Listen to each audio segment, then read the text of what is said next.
Arrivé sur le parking trempé de sueur, Tilio dirigea ses pas vers le trou béant dans lequel gisait toujours la carcasse du générateur de la salle, détruit par l'obus tombé ce soir-là. La façade du bâtiment avait gardé les marques de l'explosion, et de petits oiseaux passaient à travers ses grandes fenêtres éventrées pour explorer les lieux. Tilio repéra l'une des portes de secours restées ouvertes et s'engouffra dans l'édifice comme en rentrant dans une crypte sur la pointe des pieds, en tentant d'accoutumer ses yeux à l'obscurité. Rien n'avait changé. La fosse était restée jonchée de 1000 objets abandonnés. Le sol était collant, et sur la fine couche de poussière qui s'était déposée sur les flaques de bière et de sang, Tilio laissa des empreintes de pas. Il s'avança plus profondément dans l'espace sombre, jusqu'à ce qu'un petit escalier montant vers la scène vidée de ses instruments. Violent Instinct, Violent Instinct. Assis en tailleur à l'endroit même où, quelques semaines auparavant, il se tenait debout quand l'obus était tombé, Tilio se sentit étourdi. Que faisait-il là? Aujourd'hui dans Rhythmol, nous allons parler d'un format que nous n'avons jusqu'à présent jamais eu l'occasion de traiter, à savoir le roman. Violent Instinct est l'histoire de Tilio, le chanteur d'un groupe de death metal anglais, qui connaît un succès grandissant, mais qui n'est pas vraiment satisfait de sa condition d'artiste, parce qu'il se laisse un petit peu vivoter, et il aimerait exprimer des choses plus vraies, plus profondes. Il se laisse guider par l'ambition de son guitariste et compositeur Zafer, jusqu'à un soir où il y a des événements qui vont précipiter les choses, tout changer et amener ses protagonistes sur des chemins où il n'y aura pas de retour possible. Alors je vais revenir un petit peu sur la genèse de cette émission. Au tout début de Rhythmol, Sad Jones m'avait contacté en me demandant si j'étais intéressé par la lecture de son bouquin. Et de base, le roman métal, moi c'est pas trop ma came. Parce que je suis quand même assez familiarisé à l'univers du métal, donc j'ai parfois un petit peu du mal à rentrer dans les histoires où il y a le métal en toile de fond. J'ai de nombreuses connaissances, de nombreux amis qui représentent un bestiaire assez large de l'univers du métal. Donc pareil, j'ai tendance, quand je lis une histoire, à caricaturer un petit peu les personnages dans les archétypes que je connais. Du coup, j'ai du mal à rentrer dans l'histoire, ça finit par me gaver, je finis par abandonner. Et un jour, j'ai regardé une vidéo de Sacrifice où il lisait le début de Violent Instinct. C'est l'ouverture du livre, où il y a Tilio qui donne un concert, il chante, il entend un coup de feu, il regarde vers la foule, et la foule s'écarte forcément affolée, et elle voit qu'il y a un mec encapuchonné, donc on ne le voit pas, qui tient en joue Tilio, et qui lui dit tout ça, enfin qui lui hurle, tout ça c'est de ta faute. Donc là, voilà, première mise en tension du bouquin. Ça m'a plutôt intrigué, donc je suis retourné vers Sad Jones, je lui ai dit, il n'y a que les imbéciles qui ne changent pas d'avis. Je suis intéressé finalement par la lecture de ton bouquin. Et il a eu la gentillesse de me le faire parvenir, et bien ça m'a plutôt plu. Du coup, si vous êtes comme moi, pas trop, voilà, si les romans métal c'est pas trop votre came, vous pouvez quand même tenter le coup. Et si vraiment c'est votre truc, les romans métal, je pense que vous pouvez vous arrêter 5 minutes sur Violent Instinct. Alors Sad Jones, je vous conseille avant tout d'aller lire l'interview de l'ami Pierre, le script du rock, où il y a une interview de Sad Jones. Il explique un petit peu voilà, son parcours en tant qu'artiste, les liens qu'il a avec le Moyen-Orient qui seront voilà, d'une grande importance dans Violent Instinct.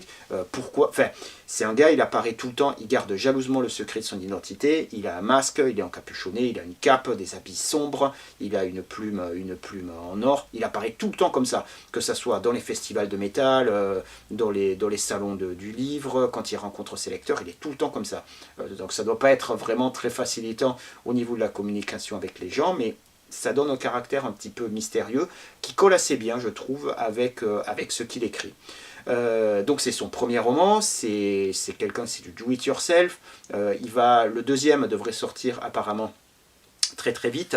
Il va s'appeler Red Roots apparemment. Le premier c'est sur l'univers du death. Le deuxième ça va être plus centré sur l'univers du black metal. Il y en aura un troisième parce que ça sera un triptyque apparemment cette histoire. Mais on ne va pas spécialement retrouver les mêmes personnages dans le deuxième, ou en tout cas ils n'auront pas la même importance. Et donc moi en tout cas je suis curieux de savoir ce que ça va donner dans Red Roots. Alors pourquoi il m'a plu ce bouquin? Il y a un côté, donc je vous disais, l'histoire elle part de l'Angleterre, ça va au Liban, donc voilà, ça part un petit peu entre l'Occident et le Moyen-Orient, et il y a ce côté très international qu'a le métal, parce que le métal a été joué depuis longtemps, ça fait longtemps que le métal est joué sur tous les continents et même dans des coins les plus incongrus de la planète. On le sait à travers des films comme Serial Metal is War, Death Metal Angola ou Global Metal, pour ne citer que cela. Donc il y a un côté fraternité dans le fait qu'il y ait des humains qui soient placés à divers endroits de la Terre, qui n'ont pas grand chose en commun au niveau de leur culture, mais qui partagent la même passion. Donc c'est un effet, c'est un côté positif, un côté, ce côté de fraternité, je disais, c'est ce côté un petit peu de partage, etc. Donc quelque chose un petit peu de l'ordre de la construction, malgré le côté très, très sombre et très noir du métal. Et ce côté extrêmement positif, au travers de l'histoire, quand il change un petit peu de continent, ben, il vient se fracasser sur la réalité, parfois extrêmement cruelle, extrêmement sordide, de certains pays qui peuvent être bombardés, qui peuvent être, voilà, où il y a des guerres civiles, où il y a des tensions communautaires, où il y a de la famine, etc. etc.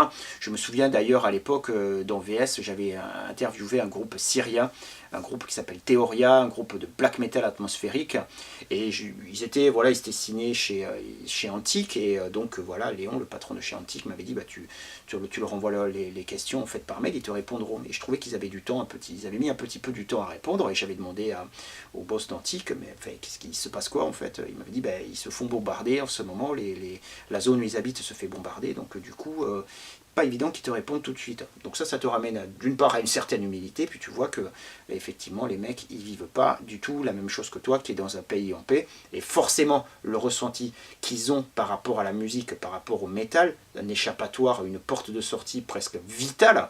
Et en plus, quand certains mecs ils risquent leur peau rien que parce qu'ils écoutent du métal ou parce qu'ils en jouent, tu comprends que c'est pas vraiment les mêmes enjeux que ce que nous on rencontre.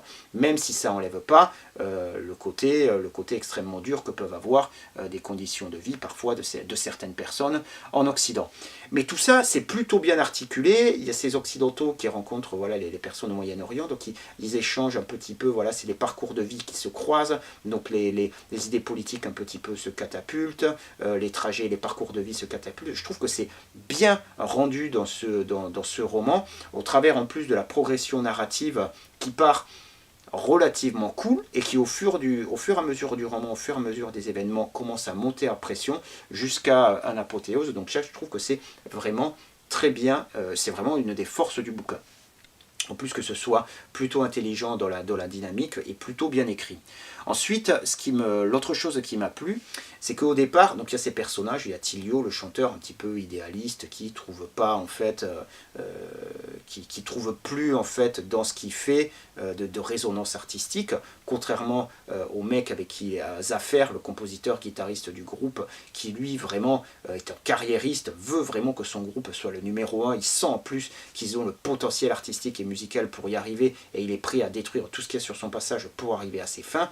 Il y a Dan, le fan, qui là, on retrouve cette idée de fanatisme, fanatique, avec tout ce que ça peut comporter d'extrêmement dramatique, d'extrêmement dangereux dans ce qu'un fanatique peut ressentir par rapport à ses idoles. Donc ça aussi c'est très intéressant.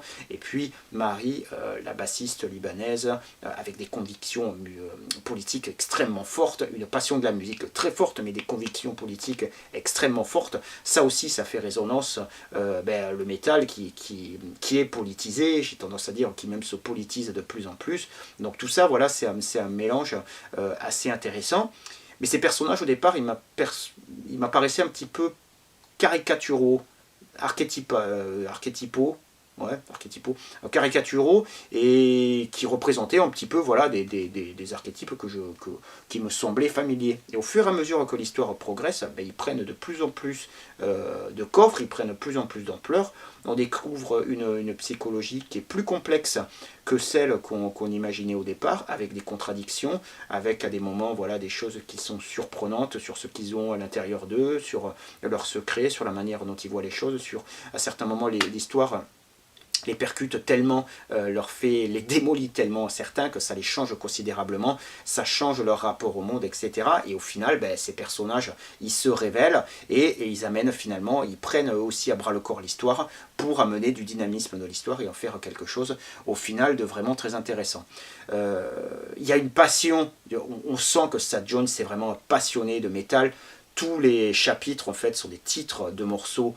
Il y a du Fear Factory, il y a du Sepultura, il y a du Entombed, il y a du Opeth, il y a plein de noms de chansons qui pour Sad Jones voilà, ont une résonance par rapport à certains moments de l'histoire, et forcément il a un vécu lui par rapport à ça. Il y a une véritable passion du métal. On dit que l'écrivain dans son premier roman il y met beaucoup de lui.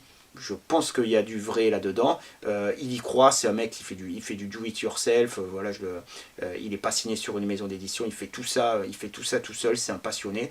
Donc je pense, le bouquin en plus en digital, il n'est pas très cher. Donc je pense qu'on peut soutenir ce type d'artiste, on peut soutenir ce type de démarche. Et donc voilà, Violent Instinct, un roman métal que je vous conseille. Je vous pitcherai bien le prochain Red Zemmour, mais je me suis aperçu en fait que à chaque fois que je pitchais, ça n'avait de valeur que pour quelqu'un qui suivait Red Zemmour de manière régulière et depuis le début. Parce que le gars qui va arriver, qui va prendre la vidéo en cours de route, lui qui va regarder voilà, la vidéo sur Maynard, la vidéo sur Enjoy the Violence ou sur Dickinson, il va rien comprendre à chaque fois sur les pitchs finaux en fait qui l'amèneront vers lui, vers rien du tout. Donc du coup je vais arrêter de pitcher. Mais le prochain Red Zemmour, voilà, ben j'arrête de pitcher, mais je le fais quand même. Voilà, ben c'est parce que je suis très enthousiaste sur le prochain, et donc j'espère qu'il vous plaira. Et en attendant de se revoir, prenez bien soin de vos proches, c'est important en ce moment. Amusez-vous bien, et puis à très vite. Bye bye. Due to the graphic nature of this program, listener discretion is advised.